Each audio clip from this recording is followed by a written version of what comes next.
जब हम अपने टेरेस पर प्लांट्स लगाते हैं तो एक सबसे बड़ी मुख्य प्रॉब्लम जो उसमें आती है वो ये कि उसमें कमज़ोरी आ जाती है, पौधे कमज़ोर पैदा होते हैं या फिर उनमें कीड़े वगैरह लग जाते हैं। और इसकी एक जो सबसे बड़ी वजह होती है वो ये होती है कि हमारा जो पॉटिंग मिक्स है, यानी जिस मिट्टी के जो मिक्सचर जो हमने बनाया है, जिसमें हमने गमले में पौधे लगाए हैं, वो उतना बढ़िया नहीं होता और उसमें उतना दम नहीं होता, तो जिसके कारण कि वो जो प्लांट्स होते हैं उनको सपोर्ट नहीं कर पाता अच्छे से। क्योंकि हम छतों पर एक बहुत ही सीमित से दायरे में बागवानी करते हैं और गमलों में हम लोग मिट्टी में जहाँ पर कि पौधों की जड़ें उससे बाहर नहीं जा सकती, ऐसे इतनी रिस्ट्रिक्शन के साथ, इतनी बंदिशों के साथ जब हम छतों पर फल या सब्जियां उगाते हैं तो ये सबसे महत्वपूर्ण हो जाता है कि जो हम गमले की मिट्टी का मिश्रण तैयार कर रहे हैं या जो पॉटिंग मिक्स जिसे हम बोलते हैं वो तैयार कर रहे हैं, तो वो हम अच्छा बनाएं, जिससे कि जो हम पौधे उसमें लगाने वाले हैं उनकी जो हेल्थ है वो बढ़िया से रहे। इससे उनकी एक तो ग्रोथ बहुत अच्छी हो जाएगी और उनमें जो कीड़े या जो पेस्ट की प्रॉब्लम होती है वो भी बहुत कम हो जाएगी। अब मैं जो पॉटिंग मिक्स यहाँ पर बनाने जा रहा हूँ वो थोड़ा लाइट वेट एक पॉटिंग मिक्स बनाने जा रहा हूँ, क्योंकि यहाँ पे ऑलरेडी बहुत सारे गमले हैं और इनका वज़न बहुत ज़्यादा भारी हो जाता है। अगर हम इसमें सिर्फ मिट्टी और खाद यूज़ करते हैं तो मिट्टी का वज़न बहुत ज़्यादा हो जाता है, तो इनको इधर से उधर हिलाने में भी बहुत दिक्कत हो जाती है। तो सबसे आसान जो एक हम मिश्रण तैयार कर सकते हैं वो है कि हम आधी मिट्टी और आधा कंपोस्ट ले लें या गोबर की खाद ले लें और इन दोनों को मिलाकर इसमें पौधे लगा दें। इसमें भी बहुत बेहतरीन रिज़ल्ट्स मिल जाते हैं। लेकिन अभी चूँकि मेरे को एक लाइट वेट मीडियम तैयार करना है तो उसके लिए मैंने यहाँ पर कोकोपीट मार्केट से ख़रीदा है और कोकोपीट को इसमें मिक्स करके और भी इसमें 4-5 चीज़ें हम मिलाकर एक मिश्रण तैयार करेंगे और यहाँ पर हम उसको देखते हैं कि किस तरह से हम करते हैं। तो सबसे पहले कोकोपीट की बात करते हैं। कोकोपीट इस तरह से मार्केट में बिकता है, ये एक ब्रिक की फॉर्म में बिकता है। ये करीब 5 किलो के आसपास की एक सिल्ली होती है ब्रिक। इसमें से या आधी के आसपास मैंने करीब 40% तोड़ लिया है और इसको यूज़ कर लिया है अभी यहाँ पे मिश्रण तैयार करने के लिए।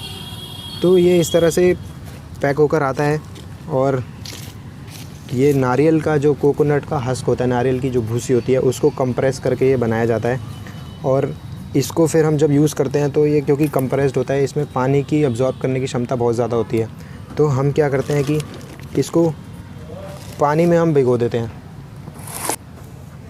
तो यहाँ पर आप हम देख सकते हैं कि ये कोकोपीट को हमने पानी में डाला था और पानी में डालकर इसको छोड़ने के बाद ये किस तरह से पानी इसने सोख लिया है और इसने पानी का पूरा पानी एब्ज़ॉर्ब कर लिया है और इस तरह से ये यूज़ करने लायक अब हो गया है। अब हम इसको अपना गमले का मिश्रण बनाने के लिए, पॉटिंग मिक्स बनाने के लिए हम यूज़ कर सकते हैं।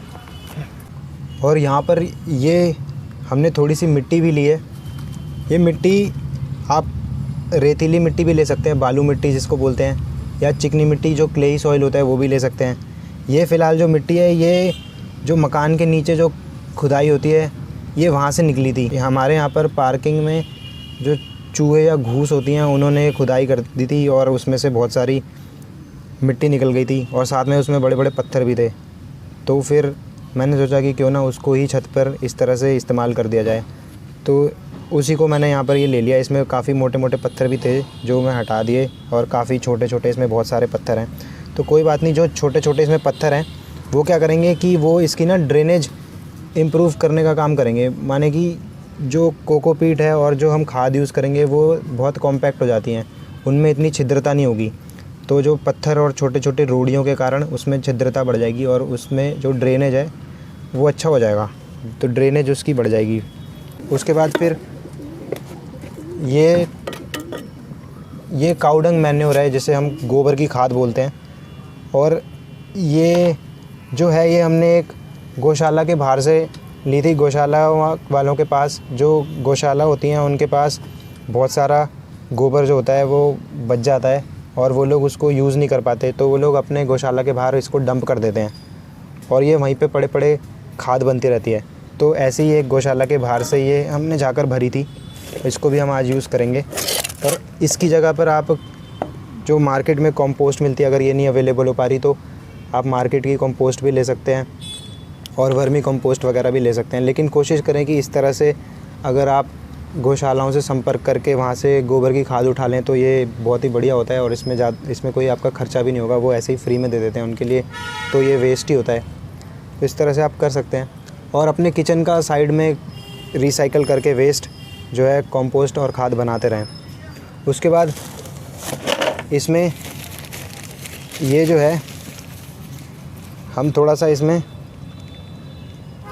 राख भी मिलाएंगे। ये जो तंदूर की राख है, मेरे एक फ्रेंड का तंदूरी फूड का एक आउटलेट है, तो ये राख वहाँ से हमें उपलब्ध हो जाती है। तो ये जो चारकोल होता है ये अपने आप में एक पेस्टिसाइड का भी काम करता है और ये जो इसमें फंगस वगैरह से जो प्रॉब्लम प्लांट्स को लगने वाली होती है ये उनको उससे भी बचा लेता है। और उसके बाद ये राख जो होती है ये अल्कलाइन भी होती है, तो हमारे जो सॉइल का जो पीएच है उसको बैलेंस करने के लिए भी काम में आती है। तो हम थोड़ी बहुत इसमें राख भी यूज़ करेंगे। और उसके बाद इसमें हम ये सरसों की खली है इसको भी यूज़ करेंगे। जो सरसों का जो तेल निकल जाता है मस्टर्ड ऑयल, उसके बाद जो उसका वेस्ट बचता है बाई प्रोडक्ट, ये वो है। और इससे क्या होता है, इसको काफ़ी न्यूट्रिशन मिल जाता है, इसमें भी बहुत न्यूट्रिशन होता है और ये बहुत ही अच्छा एक ऑर्गेनिक मैटर है जो सॉइल को, हमारे पॉटिंग मिक्स को बेहतरीन बना देता है। उसके बाद इसमें हम ये भी यूज़ करेंगे, ये जो है ये नीम की खली है। तो नीम की खली एक न्यूट्रिशन तो देने का काम करती है, साथ में ये इसके पेस्टिसाइड्स का भी काम कर जाती है और इसके अंदर जो सॉइल के अंदर जो फंगस या जो और भी प्रॉब्लम्स होने वाली हैं ये उससे भी बचा लेती है।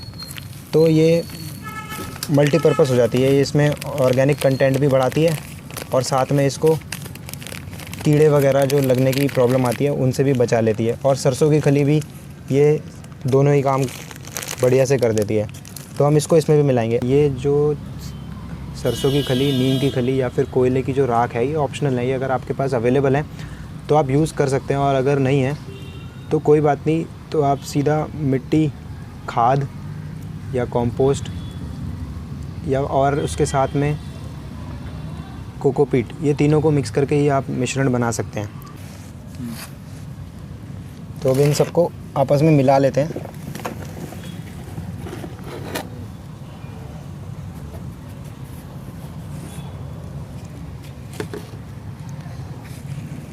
ये जो गोबर की खाद है ये हमने डाल दी है।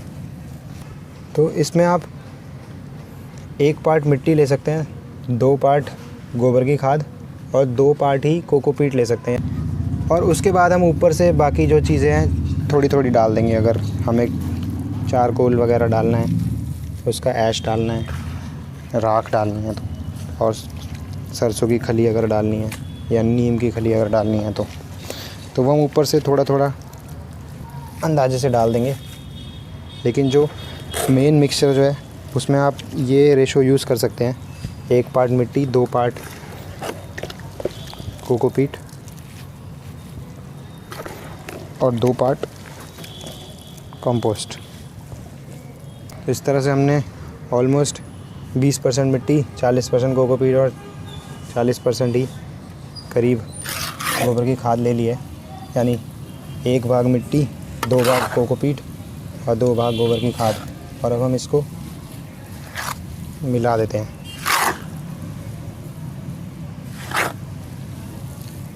इसके बाद इसमें हम ऊपर से इसमें ये नीम की खली है इसको थोड़ा सा डाल देते हैं। तो हम इसको थोड़ी थोड़ी यूज़ कर लेते हैं। नीम की खली और सरसों की खली अगर हम मिश्रण में यूज़ करते हैं तो थोड़ी थोड़ी हम यूज़ कर सकते हैं। इस तरह से आप देख सकते हैं, अंदाजे से 3-4 मुट्ठी इसमें डाल दें।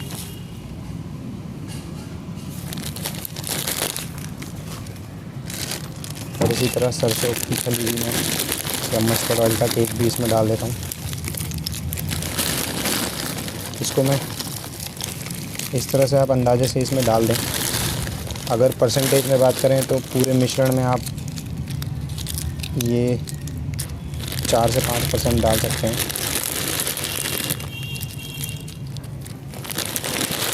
बस इस तरह से अंदाजे से ही फैला दें तो भी सही है।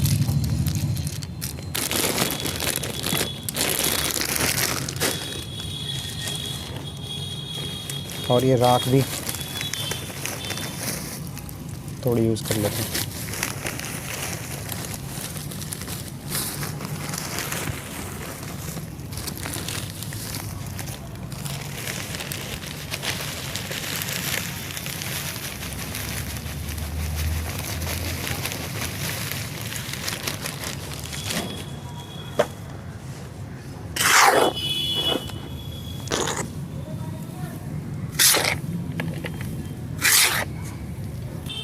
इस तरह से अब हमने ये जो पॉटिंग मिक्स था अपना ये तैयार कर लिया है और अब हम इसको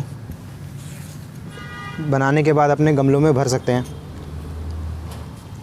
फ़िलहाल अपने पास हम जो नया सेटअप जो अब लगाने वाले हैं, आप जो मेरे पीछे ये खाली जगह देख रहे हैं, यहाँ पर मैं आने वाले कुछ दिनों में इस तरह की जो बोरियां होती हैं, यानी जो ये राइस की और दाल की जो बोरियां मार्केट में मिलती है, इनको यूज़ कर यहाँ पर एक वेजिटेबल का एक सेटअप लगाने जा रहा हूँ। इसको हम वीडियोज़ में कवर करेंगे।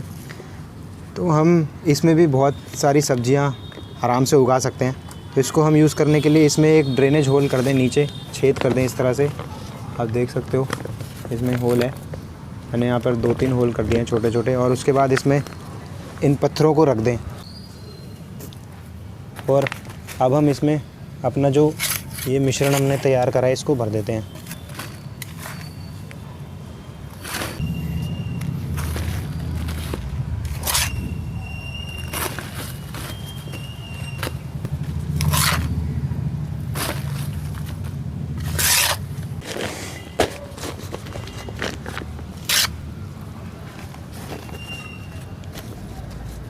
तो इस तरह से हम लोग एक अच्छा सा पॉटिंग मिक्स बनाकर अपने छत पर आराम से गमले में प्लांट्स लगा सकते हैं। हम लोग इसमें सब्जियां आराम से उगा सकते हैं और इसी तरह के पॉटिंग मिक्स में हम लोग फल की जो पेड़ होते हैं उनको भी लगा सकते हैं।